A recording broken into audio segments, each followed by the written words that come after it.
Bapak Ibu Saudara-saudariku yang terkasih dalam Kristus Yesus. Tanpa terasa kita sedang memasuki minggu ketiga masa Advent. Minggu ketiga masa Advent ini sering disebut sebagai Minggu Gaudete. Gaudete berasal dari bahasa Latin yang berarti bersukacita. Biasanya pada misa minggu ketiga ini dimulai dengan antifon pembuka Gaudete in Domino Semper, yang berarti bersukacitalah senantiasa dalam Tuhan.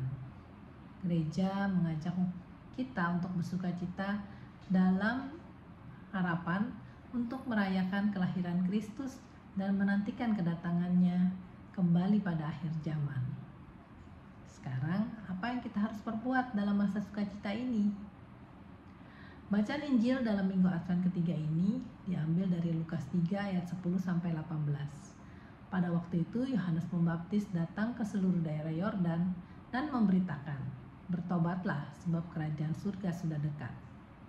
Yohanes Pembaptis datang untuk mempersiapkan jalan dan menawarkan baptisan taubat untuk pengampunan dosa. Diceritakan karena mendengar pewartaan Yohanes Pembaptis dan panggilannya untuk bertobat, berbagai kelompok orang yang berbeda-beda, terdiri dari orang banyak, pemungut cukai, dan para prajurit, merasa tersentuh. Dan mereka tahu kalau Yohanes Pembaptis mengajak mereka untuk berubah, mengambil keputusan tentang bagaimana hidup mereka bersama Tuhan. Setelah mendengar itu, mereka datang bertanya kepada dia. Dan tiap-tiap kelompok itu bertanya dengan pertanyaan yang sama. Jika demikian, apakah yang harus kami perbuat? Apakah yang harus kami perbuat?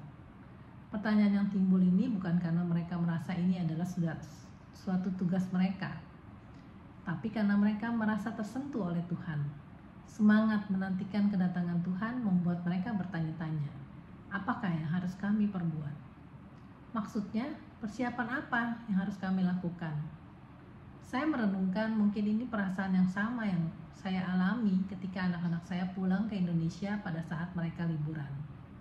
Ketika musim liburan tiba dan mereka pulang ke rumah, saya dan suami sangatlah bersukacita dan tidak sabar menunggu kedatangan mereka.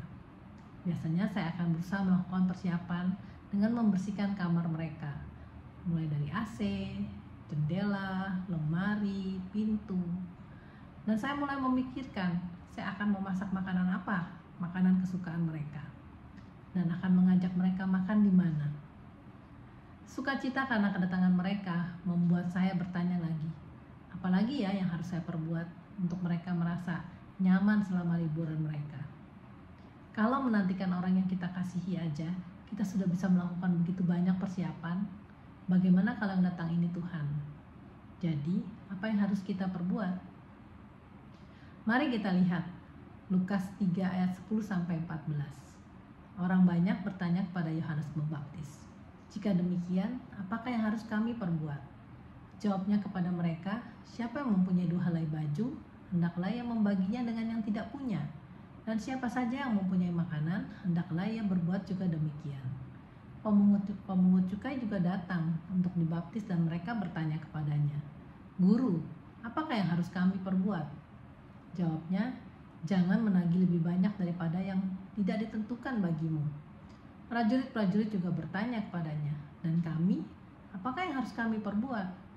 Jawab Yohanes kepada mereka, "Jangan merampas dan jangan memeras siapapun. Cukupkanlah dirimu dengan gajimu." Semua kelompok ini memberikan pertanyaan yang sama.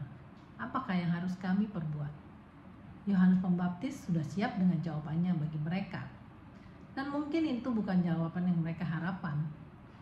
Ia tidak menyuruh mereka untuk lebih banyak berdoa, memberi lebih banyak sedekah, atau menghabiskan lebih banyak waktu di bait Allah. Jawaban Yohanes Pembaptis kelihatannya biasa-biasa saja. Untuk orang banyak, kalau punya barang berbagi. Untuk pemungut cukai jangan mencuri. Untuk prajurit jangan memeras. Terlihat mudah, sepertinya tidak adanya tantangan. Apa benar ini yang Tuhan mau untuk kita perbuat dalam hidup kita? Yaitu menjadi orang yang biasa-biasa saja. Kita tidak diciptakan untuk menjadi biasa-biasa saja. Menurut Paus Benediktus, kita diciptakan untuk melakukan sesuatu yang besar. Kita punya tugas dalam hidup ini. Hidup bukan suatu kebetulan, tidak dijalankan tanpa arti atau biasa-biasa saja. Ada satu misi yang diberikan Tuhan kepada kita untuk kita jalankan. Jadi, janganlah takut untuk bertanya kepada Tuhan, apa yang harus kami perbuat? Jawaban yang diberikan oleh Yohanes Pembaptis bukanlah jawaban yang muluk atau hanyalah suatu teori, tapi dapat dilakukan dalam hidup sehari-hari. Dia menawarkan kepada mereka untuk melakukan hal-hal yang biasa yang mereka lakukan, tapi harus dilakukan dengan hati, dengan kasih, sehingga membuat mereka menjadi berbeda dari orang biasa-biasa saja. Santo Yohanes dari Salib mengatakan, pada akhir hidup kita, Tuhan tidak akan menghakimi kita berdasarkan harta duniawi kita dan keberhasilan kita, tapi pada seberapa baik kita mengasihi. Mari kita renungkan, apa yang harus kita perbuat dalam hidup ini? Apa panggilan kita? Kebaikan nyata apa yang kita dapat lakukan untuk saudara-saudari kita? Sebagai contoh, mungkin menelpon orang yang kesepian, meminta maaf kepada orang yang telah kita sakiti, memaafkan orang lain. Mungkin kita sudah lama tidak berdoa. Inilah saatnya untuk mendekatkan diri kepada Tuhan. Bapak, Ibu, saudara-saudariku yang terkasih dalam Kristus Yesus, mari kita temukan satu hal nyata yang bisa kita lakukan dalam hidup ini, yang membuat kita menjadi orang yang tidak biasa-biasa saja. Baru-baru ini saya menonton sebuah film. Dalam film itu ada sebuah kalimat yang menyentuh saya. Setiap keputusan yang kita ambil, baik besar atau kecil, adalah suatu kesempatan. Suatu kesempatan untuk menjadi orang yang baik dan benar. Jadi, putuskanlah apa yang baik dan benar, yang sesuai kehendak Tuhan, yang bisa kita lakukan. Bila ada masukan, mohon berikan komentar Anda. Jangan lupa di like dan subscribe, juga di share agar kita bisa saling memberkati. Amin. Tuhan Yesus memberkati kita semua.